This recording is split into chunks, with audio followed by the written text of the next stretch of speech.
Alright, I just did a hot press on a shirt and I put it on a double layer vinyl on a black cotton t-shirt, and this is part 2 of 4 steps because I'm going to add another word on top of these 2 layers. So here it goes.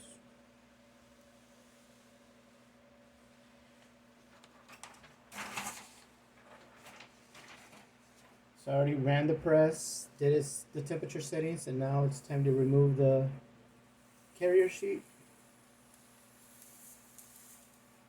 The second layer is the glitter by Caesar.